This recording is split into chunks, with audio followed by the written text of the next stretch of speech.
Hello everybody and welcome to our Community Cantina rundown video. My name is Zen and I'm going to be talking about all of the cool things that happened there at the event in San Francisco. So it was at San Francisco in the EA headquarters, and for as much flack as EA gets, they actually hosted a really cool event. It was awesome. There was great food. It was a cool environment. And it was apparently much different than the typical bar or pub events that they've usually done in the past with these. So there's a lot of really cool information that came out of this, including some information that we've never heard about before regarding upcoming content. And for the most part, we're going to be focusing on that in this. But I did want to mention that the footage in the video here is just, stuff from the thumb drive that we were able to get. The stuff has already been posted since last night when the event happened. So you've probably seen some of it if you've been keeping up with the details on the Community Cantina. However, if you haven't, then, this is new for you, and that's really cool. But our focus there when we went was to do the Galactic Starfighter stuff. Now, as of today, the NDA has released on the closed beta that has been happening, and I've had the opportunity to play that, and so have many other people. So there's a lot of information already coming out on Galactic Starfighter as of today. So if you're really interested in that, so many people are posting it, and it's really cool. In fact, if you're a subscriber as of this weekend and the weekend after that, you'll be able to play on the PTS and try Galactic Starfighter before it gets, released to the subscriber base on the beginning of December, which was, we were expecting that to come anyways, so it's going to be really cool. But if you're interested, jump on the PTS and give them some good feedback on what they're doing. It's actually really cool. It's a lot of fun. We got to play it in groups because there's so many people at the event that they broke us up into groups, and when we would go play, it was a lot of fun, and I enjoyed it highly. And it has changed a little bit since the actual beta release that we've been playing. And that's fine because it's changed for the better, and it's just gotten better and better as it goes. And we've learned some information on the Galactic Starfighter that we hadn't heard before, and some of the stuff that you may or may not have known. So the first thing is that, you can get companions for your Galactic Starfighter experience, right? So you can use your companions. We already knew this. They would be in the background kind of harassing you and, or, being your co-pilot and helping you out and giving you useful information like, hey, there's a dude shooting at us, that's useful information to have in the heat of combat.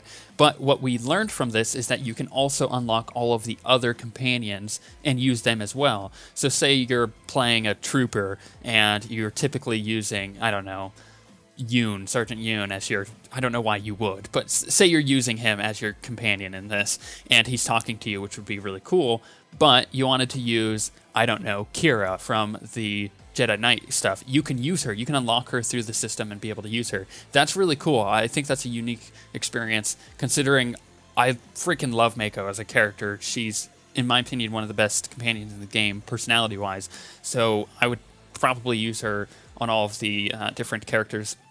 That being said, we now know that in order to unlock things for the Galactic Starfighter, you'll have to do it on each individual character. It won't save across like a legacy system would. So it's, per character. So keep that in mind when you're deciding who to play it with. But the other thing that we learned is that it will be available from level 1. So right as you make a character, you can start doing Galactic Starfighter and getting experience for it. So this is an alternative way to level up. And it is a really fun extension to the game to begin with, so it gives people an opportunity who have maybe played the base game a lot, such as myself, who I have every class of 55 now, so it's, it's kind of hard for me to try to level up a character with doing quests again, although I do enjoy the experience. So this gives me an opportunity to, if I wanted to level up a character and enjoy the entire thing as we're, going along just doing space combat, which is fun. You can also unlock different XP bonuses through the legacy system on that, which is cool, kind of like what they already have with, say, the story content or the Flashpoint experience bonuses, and that was to be expected.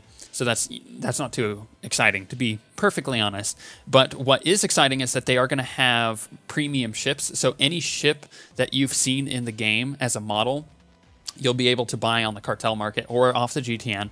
If you're like me and hate buying things off the cartel market, then you could use that in the Galactic Starfighter experience. So say, ships from Belmora, like when you blow them up at the end of Belmora, I think it's on the Empire side, you're throwing the bombs into their engines. Those ships that are on the landing pads, you can actually use those in Galactic Starfighter when you buy them as a premium ship, which that's actually a really cool idea, and I really like that they're doing that.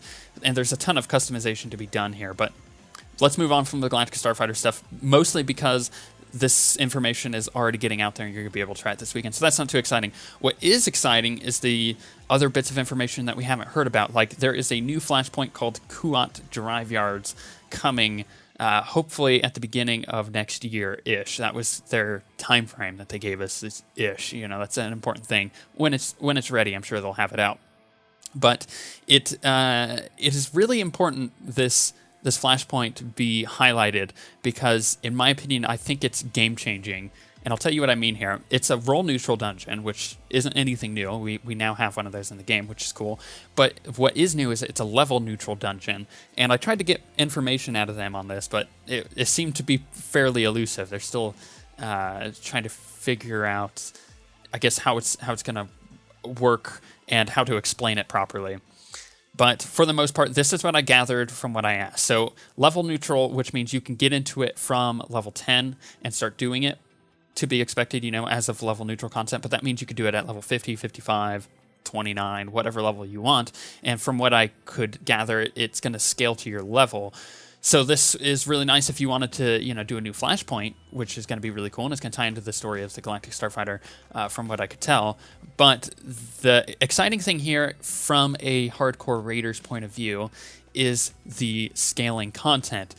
As many of you are well aware, Warcraft has been doing something in the past couple of months called flex rating, and I don't know if they could ever implement this into raids, but hear me out here. This could potentially be really exciting. So imagine you have 8 people in your 8-man hard mode, you know, team, and you're just about to start raiding. You get a text message from one of your raiders, and they're like, "Hey, I'm going to be an hour late. I'm really sorry. You know, something came up." You can't control that. You know, it's not something that you can expect to happen, you know, naturally and then plan for it. It's just one of those things that happens, and you kind of have to work around it. So normally in those situations, you'd be like, "Oh crap, well, let's pull in, you know, maybe one of our backups if you have any to begin with." And what if you don't? Then, well, now you have to pug a person, or you have to wait an hour before you start raid. And that is sometimes pretty devastating to raid groups and their progression. So imagine this, right? And this is how the flex rating works in Warcraft. Imagine you miss a person and now you're down to 7 people. Well, what would happen if the content would just scale to those 7 people and you could go in and you could do the content with 7 people? Now, obviously, this is different than the level scaling, so don't hear me out like this will happen. It's just, this could potentially come from this this technology if they implement it. So then you would just do your raid with 7 people until the 8th person shows up. He shows up, and then it scales back to 8 people, which would be really cool. Alternatively, maybe you can, you know, slowly get a 16-man team together by adding a 9th person to your 8-man team, and then a 10th, and then the 11th, until you have 16 people, and then you could do this 16-man raids. That's just what I think could be really exciting from this. I'm not confirming it as this is what's going to happen, so, you know, keep that in mind. But it is exciting to me because I think that this technology can go a lot further than what they're implementing it as. And I think it's just going to be really cool in general. So I think you guys are going to be really excited to see that stuff. With that being said, let's move on to another thing that got kind of, I kind of confirmed. It's kind of hard to say that it got confirmed, but for the most part, it's one of those things that it was just enough information to plant the seed of this is happening. And that's the fact that the guild capital ships. So they talked about this at the beginning of the Q&A, that they always get the question, when are guild capital ships coming? Are you guys working on them? Yada, yada, yada. You know, that's kind of what's to be expected when they do Q&As at these events. And Jeff Hickman was one of the main guys there. He pretty much said that it was in an email recently to him, and he left it at that, which the way he said it and the way that it came out made it sound like, okay, now that we're done with working on, or not done with it, but, you know, now that we're getting out the Galactic Starfighter stuff and we're able to get that to the player base, let's start working on what's the next big thing. And it sounds like the guild capital ships are being worked on. Now, this probably is a long way out, and I would expect it not to be here until later, like late next year. But this is what I'm determining it is. We heard about the super secret space project like a long time ago, and they had been working on this for a very long time before they finally got it in stone. So let's just call it what it is. This is the super secret guild capital ship project, or for short, the super secret capital ship project, which is the SSCSP rather than the SSSP, which is what it was before. And let's just refer to it as that. So they're potentially working on it, and it's potentially coming, and that's a lot of really good news for major guilds such as ours. You know, we would love to have a guild capital ship and be able to see what could come of that. But there were some other questions asked during the event, and I'll highly recommend that, since there were so many pictures posted from one of the cool guys we got to hang out with Marshall from Tor Wars for most of the time, and most of the Tor Wars people, actually all of them, were really cool, but Marshall was there, so we got to hang out with him, and he posted a ton of pictures from the event on torwars.com, and you can go look at those. But there was also one of the Q&A was posted in an audio thing from the event as well, so you can go and listen to that, but you can hear the entire Q&A there. One of the things that I gathered from the Q&A that was kind of interesting is that they want to do more customization, such as like guild emblems and stuff on your Galactic Starfighter ship, or potentially other outfits to be able to do that with. And we also learned from, I think it was from the Q&A, it could be before. Look, I'm really tired because we had a 5-hour drive there and a 5-hour drive back. But what we learned is that with the Flashpoint coming, that there's going to be a new spot on the fleet. I don't know if that's a new ship at the fleet or a new spot on the fleet itself. Who knows? But it's going to tie into the new Flashpoint, and I'm pretty sure a bit of a storyline there. So it seems like the storyline is expanding past the whole Dreadmasters thing, which is really cool, and in different tendrils. It's going out in different directions, and who couldn't appreciate that? But that's pretty much the most of the stuff that I gathered from the event itself, all of the cool information. I think the Kuat drive yards is going to be one of the most important things to be added to the game, but that's just me, and you've heard my thoughts on that.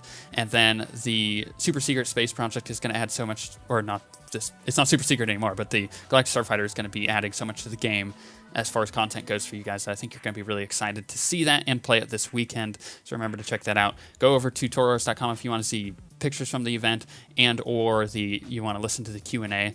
Give them a bit of a shout out, because it was a lot of fun to hang out with Marshall, and making friends is always really cool as far as community members go. With that all being said, though, if you have any questions on what possibly could have come from the Galactic Starfighter stuff, like if you have questions on what it is, I could talk about it because of the NDA being lifted, and keep those in the comments below, and I'll try to get back to them as soon as possible. If you have questions on what this new Flashpoint could be, it's theory is what it is. It's more speculation than it is actual fact. So ask any questions on that, and I'll try to give you more information on what I gathered from the questions that I was able to ask. There were plenty of questions that I was able to sit down and ask, like Eric Musco, who talked to us beforehand and in the middle and multiple times throughout it, so I was able to ask a lot of questions there. Nothing that was too exciting for you guys, but more or less, stupid questions like, hey, can we get a focus target for raid, which is a cool suggestion, and you like that. But I think that's all I have to talk about the event. Like I said, if you have any questions, ask them away, and I'll talk about Galactic Starfighter in the comments a lot more, and we'll see a lot about that this weekend when I make videos about it. However, on that note, I had a lot of fun at this Community Cantina. If you ever get a chance to go to one, I would highly suggest it. It is great fun, great company, and good information that you can get from the game. But we will see you guys next time.